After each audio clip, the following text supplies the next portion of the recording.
Hazoor graced the final session of National Majlis Shura of Jamaat Ahmadiyya UK in the Battle for the Mosque in London. Assalamu alaikum warahmatullah.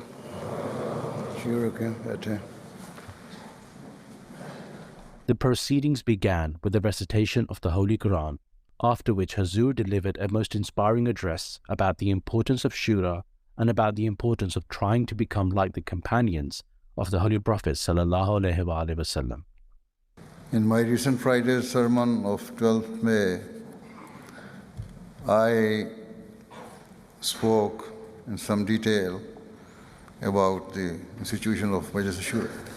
I would like to reiterate that your responsibilities do not cease once the Shura concludes.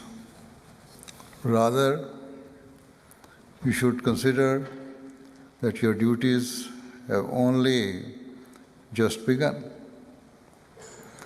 Once the formal proceedings end, all delegates and office bearers of the Jamaat must strive to ensure that whatever recommendations are approved by Khalifatul are enacted. With this in mind,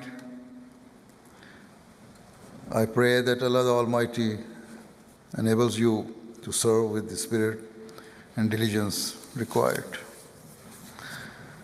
May you all prove to be the true Sultan and Nasir of the Khalifa Waqt, and may all of you fulfill the objectives with which Allah the Almighty sent the Prophet Messiah al-Islam in this era.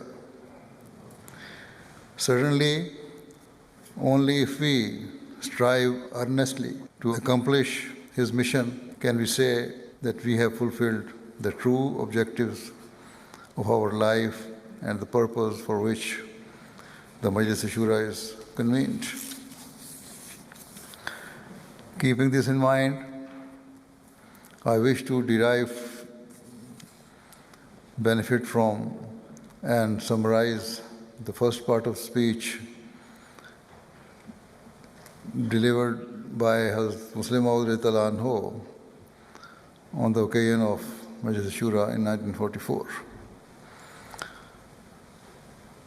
Through his enlightened words, we gain great insight into our duties and responsibilities.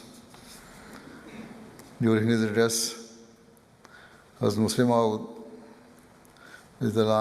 quoted the following couplet of the Prophet Messiah al-Islam that Sahaba se mila jab mujhko paya. Part of it, the first part of it, that couplet. It then means, you shall join the companions when you join with me. These illuminating words convey the glad tidings that those who wholeheartedly accept the Prophet Messiah al-Islam will, through the grace of Allah, join the rank of companions of the Holy Prophet sallallahu alaihi wasallam. Clarifying this point, as Muslim Maud explains that it does not mean that a person from a different era will gain the capacity to physically see and meet the Holy Prophet sallallahu alaihi wasallam. Of course, that is impossible and against the laws of nature. Rather, it means that through one's righteous acts and deeds, a person can attain the spiritual rank of a companion. A companion of a prophet is a person whose heart is spiritually cleansed and transformed through his association with Allah's beloved. It is a person whose spiritual pulse beats obediently and perfect harmony with his master.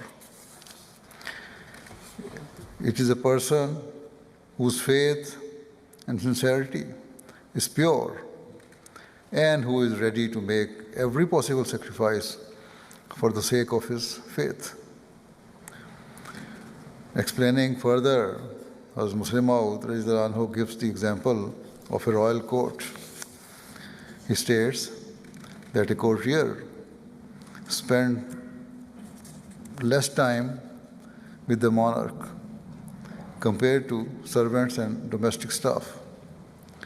Nonetheless, the latter are not considered close companions of the monarch, even though they come and go within the royal household and spend a great deal of time in close proximity to the monarch. Instead, those who spend less or even no time at all with the monarch, but who serve and facilitate his works, are considered to be his closest companions and trusted courtiers. As a result, to be a companion does not require a physical proximity to one's leader. Rather, a spiritual and emotional connection allied with unyielding loyalty is fundamental to companionship. It requires a person to sincerely and happily accept the authority of the person in whom they place their trust and belief. It requires the companion to strive to emulate and follow their leaders' footsteps and be fully obedient to them. Above all, it requires perfect harmony regarding their beliefs, conduct, and moral values. So, these three qualities are fundamental to being a faithful companion: a firm belief and conviction in the truth of the person, endeavoring to act like him and to live according to his moral values and teachings. In this era, having entered the fold of the Prophet Messiah al-Islam and taken his bath, those who serve his mission faithfully can also attain the status of being his companion. So I urge all of you to reflect upon the words of the Prophet Messiah al-Islam that Sahab ase mila jab mujhko paya. You shall join the companions when you join with me. Strive to avail the eternal gift bestowed to mankind by Allah the Almighty of gaining spiritual companionship of the Holy Prophet ﷺ and Prophet Messiah al-Islam.